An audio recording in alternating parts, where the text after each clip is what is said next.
इतनी कुर्बानियां इसलिए दी गई थी कि इन सड़कों पे नंगा नाच होगा। इतनी कुर्बानियां इसलिए दी गई थी कि कोई भी फाहिशा उठ के आके बोले कि मेरा जिस्म मेरी मर्जी, जिसका जिस्म उसकी मर्जी, जिसका उसकी मर्जी। ये अल्लाह ने हमें दिया और ये उसकी मर्जी है। एक सेकंड इसे पकड़ के साइड पे करो, इससे ज्यादा ना मारो, इससे ज्यादा ना मारो। दूसरी बात, बाबा जी फरमा देते हैं गंदियों को चंगे बच्चे बस आ जाओ, उससे कुछ ना करो, आ जाओ वापस आ जाओ। और यार ये बच्चे मम्मी डैडी इसे एक बर्गर खिलाओ और पेश। हमने उन गंदी औरतों को नहीं रोका, हम लोगों ने, हम सुबह से इधर मौजूद हैं, नहीं दिया, हम खामोश रहे। अब जब उनकी नाजायज औलाद आके खराब करने लगी है तो अब आपकी जिम्मेदारियों से अरेस्ट करें। मैं सबसे पहले गिलगित बल्तिस्तान से हमारी बहनें तशरीफ लाई, पिंडी इस्लामाबाद से जो हमारी बहनें आई, मैं उनका शुक्रगुजार हूँ। और आज मीडिया को ये दिखाना चाहिए था कि जब इस कौम की बेटियां निकली थीं तो इस कौम के बेटों ने हाथों की जंजीर बना के उनके तकद्दुस और हया का ख्याल रखा था। नंबर 2, इस मुल्क में जब आप मस्जिद के तकद्दुस की बात करते हैं तो सुबह का सूरज तुलू होते ही 35-40 पुलिस वाले आपको घर से उठा के ले जाते हैं उस 3rd क्लास डब्बू मिनिस्टर के कहने पे। और जब आप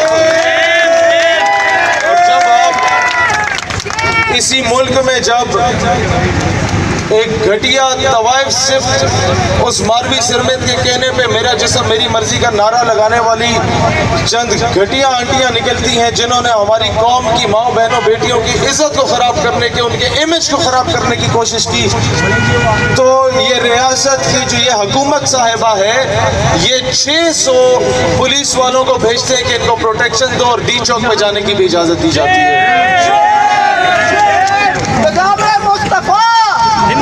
आप मेरी बात सुने, हम लोग कब तक सब्र करेंगे? हमारी बात होती है तो कहते हैं जनाब इश्तियाल अंगेजी, आप कोविड के SOPs को फॉलो नहीं कर रहे। ये लोग बड़ी अच्छी फॉलो करते हुए आ रही है। हम लोग बात करें, हम वहाँ भी करते हैं तो हो जाते हैं बदनाम, वो कत्ल भी करते हैं तो चर्चा नहीं होता। ये क्या वजह है? वजह सिर्फ ये है कि जब कमीने उरूज पाते हैं अपनी औकात भूल जाते हैं। और कितने कमजर्फ हैं ये गुब्बारे कि चंद भूखों से भूल जाते हैं। वो सही कहा था हबीब जालिब साहब ने कि खाक में मिल गए नगीने लोग, हुक्मरान हो गए कमीने लोग। जब ये लोग आपकी सड़कों पे निकलते वक्त अफवाज पाकिस्तान को, आपकी पुलिस को गालियां देते हुए जा रही थी, तब इनको क्यों नहीं रोका गया? तब इन पे रबड़ बुलेट्स क्यों नहीं चलाई गई? तब इन पे लाठी चार्ज क्यों नहीं हुआ? सिर्फ इस वजह से कि इनको हड्डी फेंकने वाला अमेरिका है? सिर्फ इस वजह से कि ये फॉरेन फंडेड है? जो आफिया सिद्दीकी इस्लामी निज़ाम तालीम की बात करती थी, उसको रात की तारीकी में उठा के अमेरिका के हवाले करने वालों, और मलाला का बाप जब हमारे फौजी मासूम जवानों के खिलाफ बकवास करता है उसको शट अप कॉल कब दोगे? ये दो नहीं एक पाकिस्तान का जो नारा लगाया था इमरान खान साहब ने, ये इम्प्लीमेंट कब होगा? जब मैं पैंट कोट और टाई पहन के गुजरता हूँ किसी चौकी से, मुझे सलूट भी कर दिया जाता है। जब मैं चित्राली टोपी और 5 टखनों से ऊपर करके शलवार कमीज पहन के जाता हूँ तो मुझसे क्यों पूछा जाता है कहाँ से आ रहे हो, कहाँ जा रहे हो? क्या ये दोहरा मेयार नहीं है? डॉक्यूमेंट्रीज में, टीवी पे दहशतगर्द सिर्फ पठान को क्यों बना के दिखाया जाता है? डोनाल्ड ट्रंप की दाढ़ी तो नहीं है, ओबामा की दाढ़ी तो नहीं है, जो बाइडेन की दाढ़ी तो नहीं है, तो फिर दहशतगर्द को पेंट शर्ट में क्यों नहीं दिखाया जाता?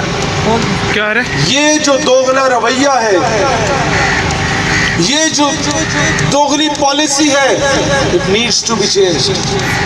बेटी उन माँ बाप के साथ अच्छी लगती है जो माँ लोगों के घरों में मजदूरी कर रही होती है, जो सुबह दोपहर शाम सिलाई मशीनों पे कपड़े सिलाई कर रही होती है, जो सुबह स्कूल में पढ़ाती है तो शाम को अपने बच्चों की फीस पूरी करने के लिए शाम को होम ट्यूशन भी पढ़ाती है, उस माँ के साथ अच्छी लगती है। ये कौन से निज़ाम की बातें कर रहे हो?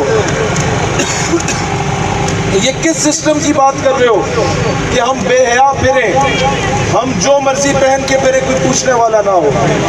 यार एक लॉजिकल फैक्ट पे एक टॉफी को आप रैपर के बगैर फेंको और एक टॉफी को आप रैपर के साथ फेंको तो हर चूड़ा चमाड़ कीड़ा मकोड़ा किस पे जाके छलांग मारेगा?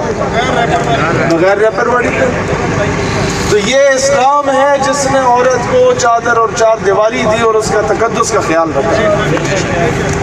ये इस्लाम है कि जिस माँ की इज्जत नहीं होती थी, रसूलुल्लाह अलैहिस्सलाम ने फिर माँ के कदमों तले जन्नत रख दी गई।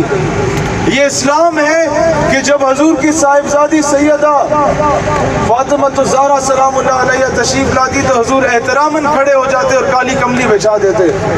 ये इस्लाम है कि हजूर की चॉइस हज़रत सैयदा आयशा सिद्दीक़ा रज़ी अल्लाह ताला अन्हा से जितने प्यारे लहजे में हजूर अलैहिस्सलाम में गुफ्तगू होते थे।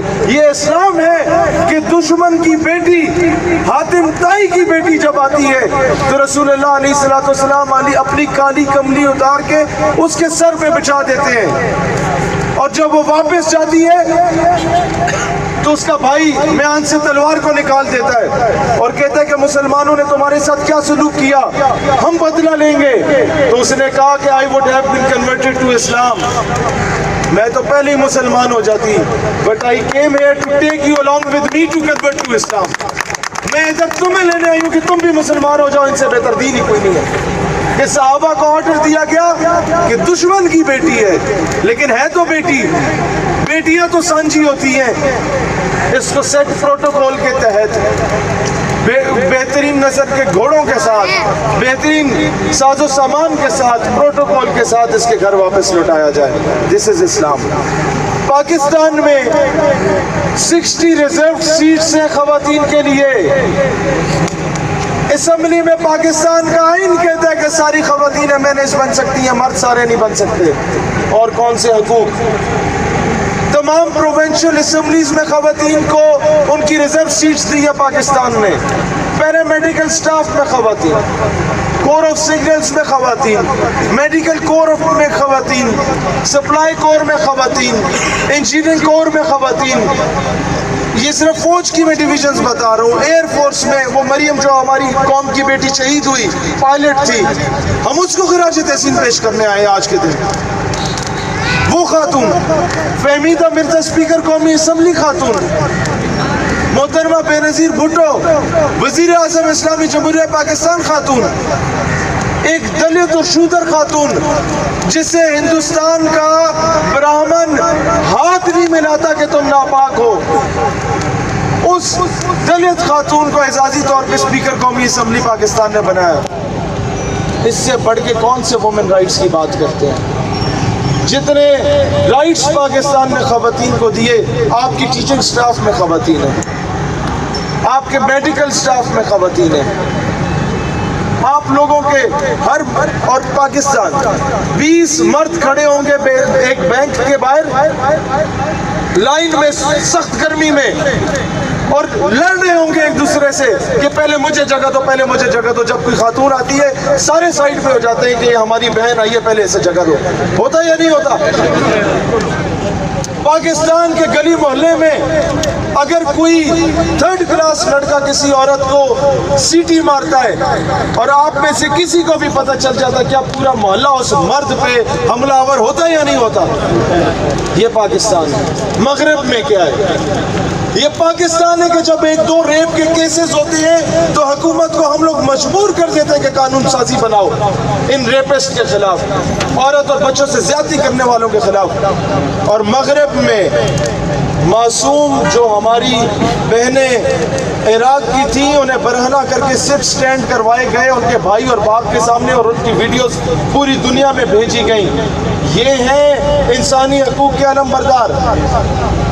अफगानिस्तान में मैं सोचता हूँ कि मुझे मर जाना चाहिए जब वो वीडियो मेरे सामने आती है कि एक बुर्का पोश मेरी माँ, मुसलमान माँ, जब अफगानिस्तान में जा रही होती है और अमरीकी फौजियों से हाथ लगा के चेक कर रहे होते हैं।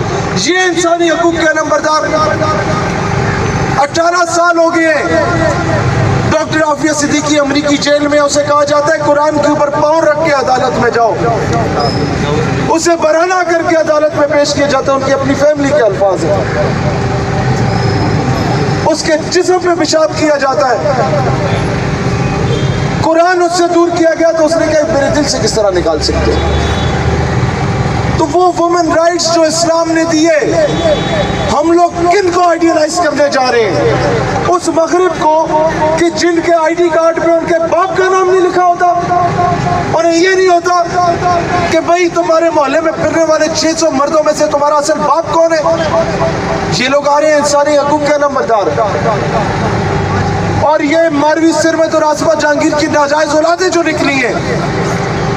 मेरा इनसे सवाल है कि ये पाकिस्तान जिसने तुम्हें तुम्हारे राइट्स दिए, ये मुमलिकत खुदादाद जिसने इस्लामी कवानीन दिए, अगर ये ना होती, ये रियासत ना होती जिसके खिलाफ तुम निकले, ये नजरिया ना होता जिसके खिलाफ तुम निकले, तो आज तुम्हारे रेट लखनऊ, मुंबई और दिल्ली के बाजारों में लग रहे होते। ये तुम जिन सरकारी गाड़ियों में आती हो इधर, ये जिन सरकारी गाड़ियों को तुम मिस यूज करके आती हो, तुम्हारा बाप इस ओहदे पे ना होता, किसी हिंदू बनिए की गाड़ी के टायर साफ कर रहा होता। मौलाना अब्दुल सत्तार खान न्याजी जब जेल में गए, मुझे फख्र है कि मुझे लाहौर की उस कैंप जेल में रखा गया जहाँ खत्म नबूवत के उस मुजाहिद को रखा गया था, अब्दुल सत्तार खान न्याजी रहमतुल्लाह अलैह को। जब अदालत में पेश किया गया तो जज जो था उसने कहा न्याजी तुम्हारी सारी तहरीकें, सारी जिंदगी तहरीकों में गुजर गई। वो तंज कर रहा था। मौलाना न्याजी ने जवाब दिया कि बेटा, न्याजी की जिंदगी तहरीकों में ना गुजरती तो तुम आज इस ओहदे पे ना बैठे होते, किसी थड़े पे पकौड़े बेच रहे होते। आज मोहतरम वजीर आजम साहब हमारे इस तबके को छोटा तबका दे के नवाजते हैं। वजीर आजम साहब, खुदा का खौफ करो, तुमने इस कौम की बेटी आफिया सिद्दीकी के नाम को बेचा है, तुमने रियासत मदीना के नाम पे सियासत की है। इस्लाम एक बहन के खत पे सिंध में पूरे पूरे लश्कर रवाना कर देता है। तुमसे आज तक एक बेटी नहीं बची। कश्मीर का सौदा करके बैठ गए। फलस्तीन के लिए आवाज उठाना दूर की बात, जो इतने पुलिस के हमारे इन भाइयों को इधर भेजा गया, चलो प्रोटेक्शन के लिए भेज दिया गया। मुझे ये बताओ, आधे किलोमीटर के फासले पे पार्लियामेंट है, पार्लियामेंट की नाक के नीचे प्रेस क्लब के बाहर एक बंदा इजराइल का झंडा उठा के 27 दिन बैठा रहा। हमारे इन मुकद्दस लोगों को कुछ नहीं पता चला। शेम आसमा अदीद सिटिंग एमएनए असेंबली में खड़े होकर यहूदियों की हिमायत की बात करती है। No one is there to give her a shut up call. General Amjad Shoaib एक टीवी चैनल पे बैठ के कहता है इजराइल को तस्लीम करने पे डिबेट की जा सकती है। No one is there to give him a shut up call. और तुम क्या बनाना चाहते हो इस रियासत को? और वो माँ जिसने अपनी बेटी को कुएं में छलांग लगवा दी थी at the time of partition कि किसी नापाक बनिए का हाथ मेरी बेटी को ना लगे, उस मासूम बेटी को क्या जवाब दोगे?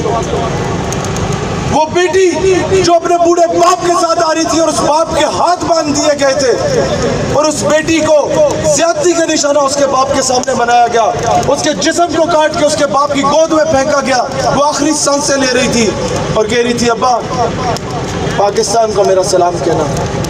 उस बेटी को बरोज़े हशर क्या जवाब दोगे? उस बुजुर्ग औरत को क्या जवाब दोगे? कुदरतुल्लाह शहाब अपनी किताब में लिखता है, ये जो पुलिस के ऑफिसर्स हैं ये अक्सर उर्दू की किताब में CSS की तैयारी में उसे पढ़ते हैं।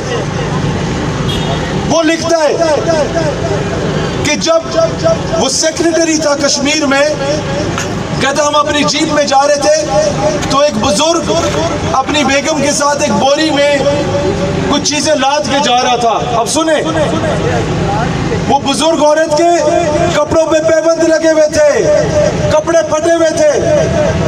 हमने उसे बिठाया गाड़ी में और कहा कि कहाँ जा रहे हो? उसने कहा महकमा माल जा रहे हैं। उसने कहा आपको शर्म नहीं आती? पाकिस्तान को बने जुम्मा 8 दिन हो या आप महकमा माल से पैसे मांगने जा रहे हैं? कहते उस बुजुर्ग औरत के जवाब ने मुझे थप्पड़ रसीद किया कि बेटा पैसे मांगने नहीं जा रही, इस बोरी में सोने हीरे जवाहरात है जो लोग शहीद हुए वो इकट्ठे करके कौमी खजाने में जमा